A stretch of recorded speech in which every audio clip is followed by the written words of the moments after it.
Assalamualaikum warahmatullahi wabarakatuh. Perkenalkan, nama saya Ajis Trisno. Saya dari kelas 3A.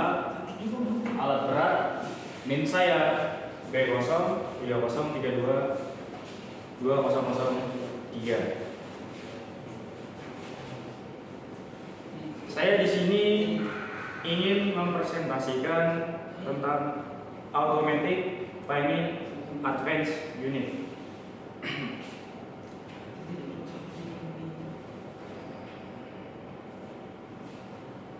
Apa itu timing advance? Timing advance unit berfungsi untuk memajukan proses penginjeksian bahan bakar injection timing pada saat engine berakselerasi dan menurunkan injection timing pada saat engine berdeselerisasi. Penggunaan timing advance tidak pada semua engine Caterpillar. Hanya engine-engine yang diaplikasinya sering diakselerisasi dan berdeselerisasi saja, yang dilengkapi dengan timing advance seperti truck, vehicular, dan beberapa marine engine. Generator set konstan tidak dilengkapi dengan timing advance unit.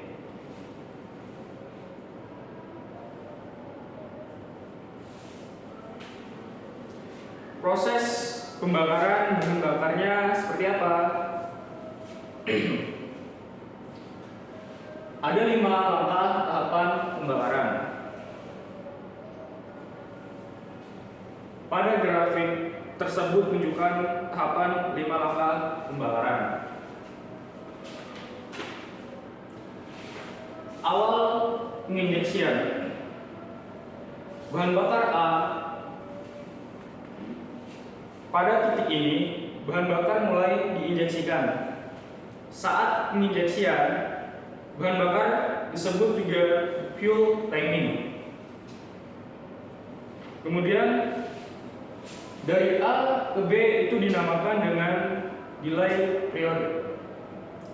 Adalah waktu yang dibutuhkan oleh partikel bahan bakar untuk menguap dan naiknya temperatur hingga dapat terbakar sendiri. Kemudian dari titik B menuju ke C itu dinamakan dengan uncontrolled combustion. Setelah bahan bakar menguap dan mencapai temperatur pembakaran, maka secara bertahap bahan bakar akan terbakar sehingga tekanan meningkat dengan tajam.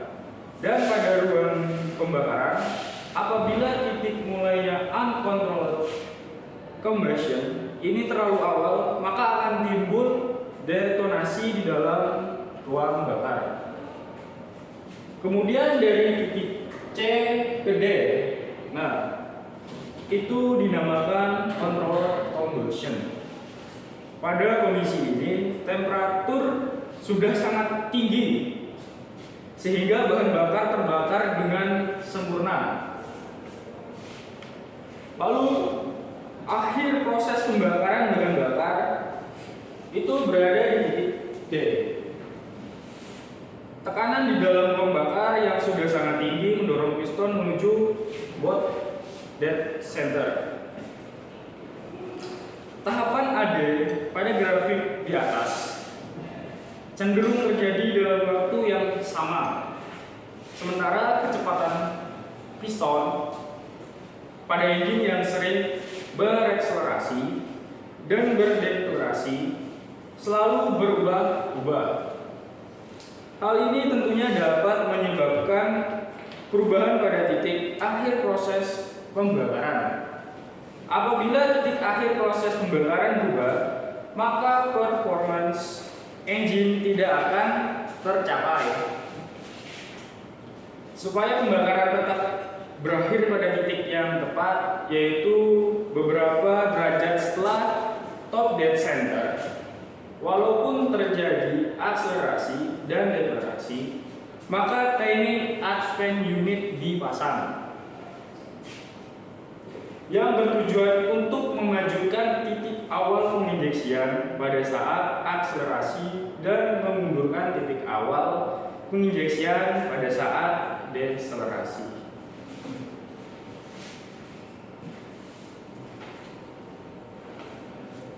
Proses advance dan return.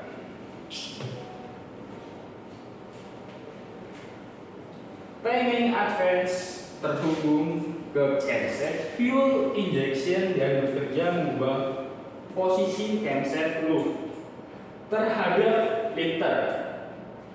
Apakah mendapat atau menjauh tergantung pada kecepatan engine.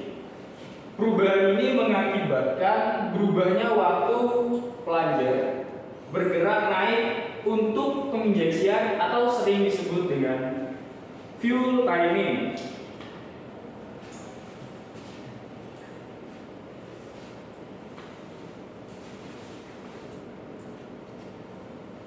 Jenis-jenis timing advance terbagi menjadi dua.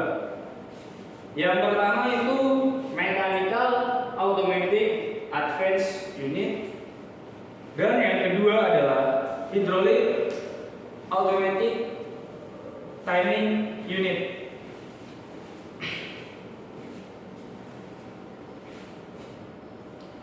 Komponen-komponennya, yang pertama itu ada flank ditunjukkan oleh gambar yang di bawah ini. Terus yang kedua itu ada web adalah yang ditunjukkan pada gambar ini. Yang ketiga itu ada spring yang ditunjukkan oleh gambar ini yang berbentuk melingkar spiral ke bawah. Dan yang keempat ada slide yang berada di gambar ini. Dan yang kelima itu ada drive gear ditunjukkan oleh gambar yang bagian luar. Pada ini yang memiliki gigi-gigi. Dan yang terakhir yaitu yang keenam adalah drive shaft.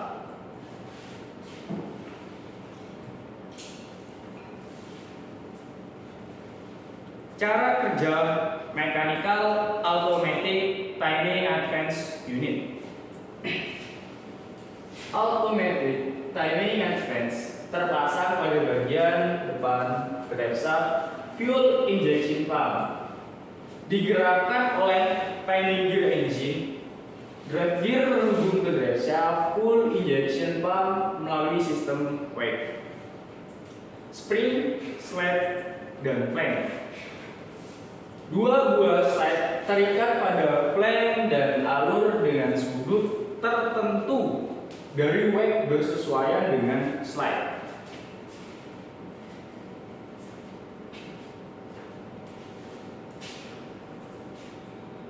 Kemudian cara kerja hydraulic automatic timing advance unit. Unit ini terhubung ke drive shaft fuel injection pump. Perubahan timing fuel pump relatif terhadap putaran engine pada gear drive berbentuk helix spring yang berada di depan camshaft fuel injection pump. Helix gear terhubung dengan carrier timing advance. Pada gambar di atas terlihat juga with type seal yang berfungsi menyekat oli pada saat timing advance bekerja. Sering terjadi permukaan seal tampak rata, namun kondisi ini dianggap normal. Seal harus diganti apabila seal tergores atau cacat.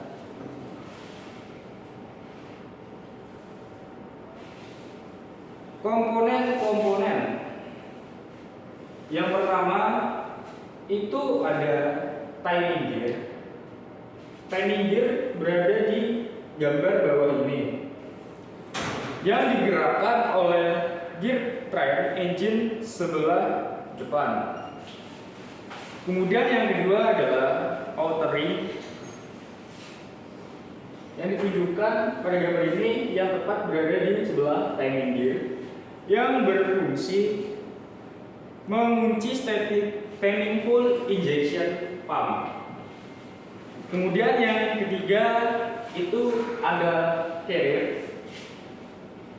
Carrier ditunjukkan paling atas yang berwarna kuning ini pada skematik. Carrier meluncur pada spline lurus. Outer ring pada speed helix camshaft fuel injection pump. Kemudian yang keempat itu ada body yang ditunjukkan pada gambar di sini. Body dipres ke carrier dan berfungsi meneruskan setengah putaran engine ke sistem flywheel. Dan lubang yang berada di tengah berfungsi mengaktifkan sistem servo. Kemudian yang kelima itu ada spool. Spool ditunjukkan pada skematik di sini yang berwarna kuning. Spool berfungsi sebagai pengarah aliran oli di dalam sistem servo. Kemudian yang keenam ada spring besar. Spring besar berfungsi memundurkan timing pada saat pressure dibuang dari sistem servo. Kemudian yang ketujuh itu ada flywheel atau spring kecil. Dia terletak pada skema di sini. Yang mana fungsinya adalah sebagai penggerak spool saat unit bekerja dan mengembalikan spool ke posisi semula jika servo sistem tidak aktif. Kemudian yang kedelapan adalah set screw besar. Berfungsi untuk menyetel beban awal spring kecil atau biasa disebut start advance. Kemudian yang terakhir yaitu yang ke nomor 9 ada set screw kecil yang berfungsi menentukan jarak maksimal yang dapat ditempuh spool stop advance.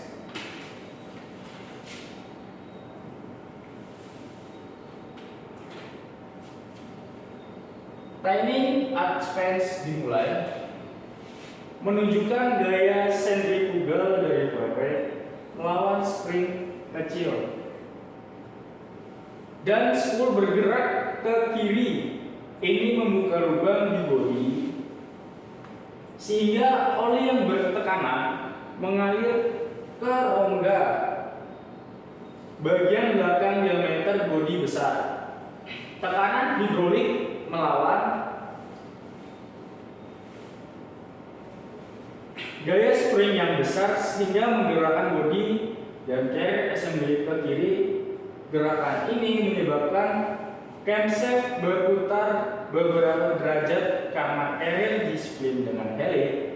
Gear pada camshaft, bodi dan carrier assembly terus bergerak ke kiri hingga lubang bagian kanan tertutup oleh ujung spool. Pada posisi ini, advance unit bergerak maju mundur, menutup dan membuka saluran oli di bodi.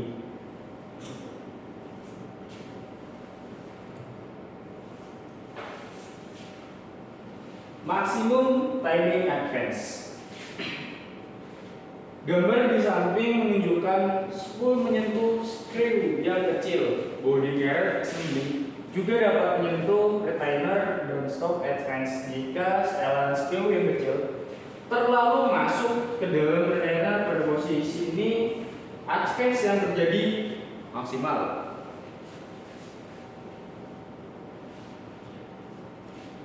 Return timing advance. Saat putaran engine turun, gaya sentrifugal yang berkurang dan spring yang kecil sanggup melawan sehingga spool bergerak ke kanan. Gerakan ini menutup ruangan di belakang diameter bodi yang besar dan saluran drain terbuka sehingga tekanan oli yang berada pada ruangan antara carrier dan drive gear hilang, dan selanjutnya bodi dan carrier bergerak ke kanan menyebabkan heli drive gear pompa berputar ke arah sebaliknya berperan derajat atau return. Oke, sekian penjelasan dari saya. Saya Aziz Trisno mengucapkan terima kasih telah menyimak presentasi saya mengenai apa itu Timing Advanced Unit. Jika teman-teman tertarik dengan video saya, silahkan teman-teman bisa like dan share video ini agar semua orang bisa lebih tahu mengenai tentang Timing Advanced Unit. Sekian dari saya. Assalamualaikum warahmatullahi wabarakatuh.